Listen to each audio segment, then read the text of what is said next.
लोकसभा निवडणुकीच्या प्रचाराला राजकारणाला रंग चढत असतानाच महेश कोठे यांचे पुतणे राष्ट्रवादी काँग्रेस पक्षाचे माजी नगरसेवक देवेंद्र कोठे यांनी काही दिवसांपूर्वी नागपूर येथे भाजपचे ज्येष्ठ नेते राज्याचे उपमुख्यमंत्री देवेंद्र फडणवीस यांच्या प्रमुख उपस्थितीत भाजपात प्रवेश केल्यानंतर शुक्रवारी देवेंद्र कोठे यांनी सुशील रसिक सभागृहात आपल्या भाजप प्रवेशानंतर स्वागत मेळावा आणि सत्कार समारंभाचे आयोजन केले होते। या प्रसंगी सत्काराला उत्तर देताना देवेंद्र कोठे म्हणाले, मी भाजपात आलो असलो तरी कुटुंबात कोणतीही दुफळी असणार नाही, पण पुढील काळात महेश अण्णा देखील भाजपात कसे येतील यासाठी मी नक्कीच प्रयत्न करेन, असा विश्वास देवेंद्र कोठे यांनी व्यक्त केला। अलिप्त होतो आणि मला माझे वडील नाही आहेत आणि तात्याही या हयात नाहीत। आम्ही कोठे कुटुंबीय एका घरात राहतो, एकत्र राहत असताना महेश अण्णा हे माझे थोरले काका आहेत। एक वडीलकी म्हणून आम्ही सगळे त्यांच्या मार्गदर्शनात आम्ही एका घरात राहत असताना आमच्याकडे त्यांच्यात मतभेद झाले असा कुठल्याही प्रकारचा गैरसमज कालही नव्हता, आजही नसेल आणि उद्याही नसेल याचा मी तुम्हाला या ठिकाणी विश्वास देतो। बापू साक्षीदार होते, बापू सुद्धा म्हणायचे की दादा राष्ट्रवादीमध्ये जायचं का किंवा गेलं पाहिजे का, परंतु मी ठामपणे सांगायचो की बापू थांबा, जरा गडबड नको, आपण योग्य वेळी योग्य निर्णय घेऊ। अण्णांना या सगळ्या गोष्टींची सुद्धा कल्पना होती की माझ्या मनात काय चाललंय, लोकांची भावना काय आहे, आणि अण्णांना माझा स्वभाव लहानपणापासून माहित आहे की देवेंद्र आपला थोडासा हट्टी आहे, एकदा मनात घेतले की तो तेच करतं, म्हणून त्यांनी सुद्धा वडीलकीच्या नात्याने नेहमी मीडियाच्या समोर सांगितलं की देवेंद्र असेल, आमचा प्रथमेश असेल, आम्ही दोघांना फ्रीडम ऑफ वर्क दिलेला आहे, त्यांनी त्यांचा पक्ष निवडायचा मी त्यांना अधिकार देतो। त्यामुळे मतभेद आहे किंवा पटलं नाही अशांचा भाग नाही, ते काका म्हणून त्यांचा आदर कायम राहणार आहे। फक्त राजकीय विचारधारा आज वेगळी झालेली आहे, आज वेगळी झाली आहे। बापू आता आपण जिथं आहे तिथं आपला सगळ्यांचा प्रयत्न असला पाहिजे की हा कुटुंब पुन्हा एका विचारधारेत कसं येतं। समाज माध्यमांचं, सगळ्या समाजातील लोकांचं सगळ्यांचं म्हणणं आहे की अण्णांनी सुद्धा हा निर्णय घेतला पाहिजे। निश्चितच आपण सगळ्यांनी प्रयत्न करू, येणाऱ्या काळात आपण सुद्धा अण्णांना विनंती करू की अण्णा तुम्ही सुद्धा हा निर्णय घेतला पाहिजे, सगळ्या परिवारांनी हा निर्णय घेतला पाहिजे। आपण एक दिलाने एक विचाराने तात्यांना अभिप्रेत असलेलं आपल्याला काम करायचं आहे, कुठल्याही प्रकारचा मतभेद या ठिकाणी नसणार आहे। देवेंद्र फडणवीस यांनी देवेंद्र कोठे यांचे पालकत्व स्वीकारल्यानंतर एखाद्याचं सोनं कसं होतं याचं मूर्तिमंत उदाहरण म्हणजे मी आहे। पक्षाचे प्रामाणिकपणे काम केल्यानंतर देवेंद्र कोठे यांना देखील नक्कीच न्याय मिळेल, असा विश्वास लोकसभेचे उमेदवार आमदार राम सातपुते यांनी व्यक्त केला। 30 मार्च 2018 ला देवेंद्रजी मुख्यमंत्री होते आणि मला फोन आला की राम सातपुतेजी तुम्हाला देवेंद्रजी फडणवीस साहेबांनी भेटायला बोलवलं।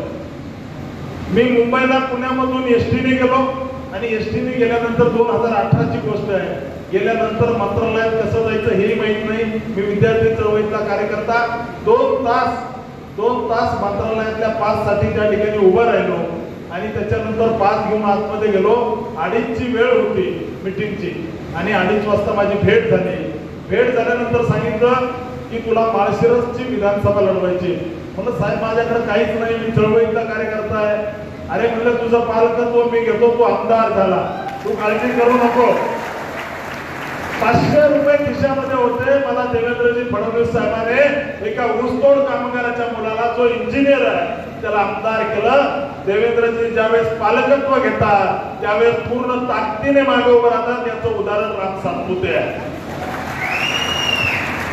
त्यामुळं देवेंद्रजी तुमच्या मागे खुद्द देवेंद्रजी आहेत, त्यामुळे काळजी करायचं कारण नाही। आणि भविष्यात खासदार झाल्यानंतर हा राम सातपुते जरी खासदार झाला तर तुमचा भाऊ म्हणून तुमच्या सोबत असेल, हा मी आपल्याला विश्वास देतो। तर सेनेच्या एकनाथ शिंदे गटाचे नेते अमोल शिंदे यांनी देवेंद्र कोठे यांच्या प्रत्येक राजकीय भूमिकेसोबत शेवटपर्यंत राहण्याचे आश्वासन दिले।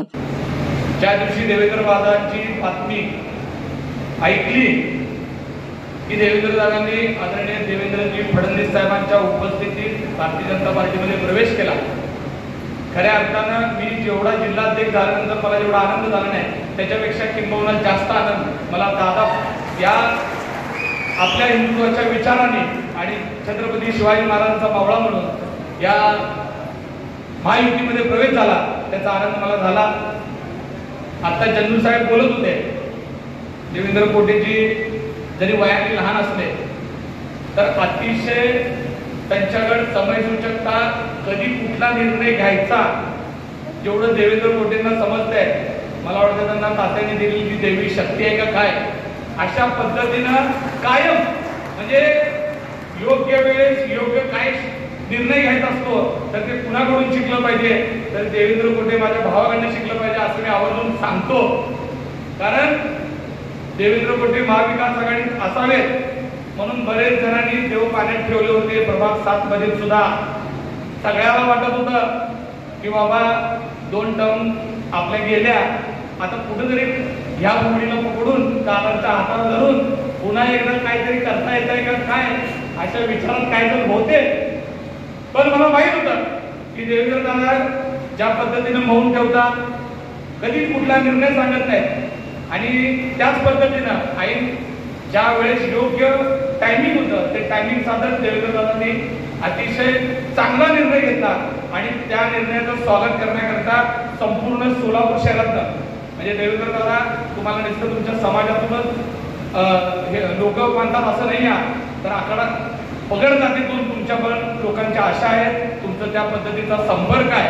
आणि आता तुम्ही राजकीय जीवनामध्ये जो काय निर्णय घ्या, म्हणजे तुम्हाला काय लढायचं आहे, तुम्ही काय ठरवलंय, तात्यांचं स्वप्न पूर्ण करण्याकरता तुम्ही काय करणार आहात, कुठलाही निर्णय घ्या, तुमचा मोठा भाऊ म्हणून अतिशय सगळ्याच्या ताकदीनं तुमच्या पुढे राहिल्याशिवाय राहणार नाही, एवढा मी तुम्हाला शब्द देतो.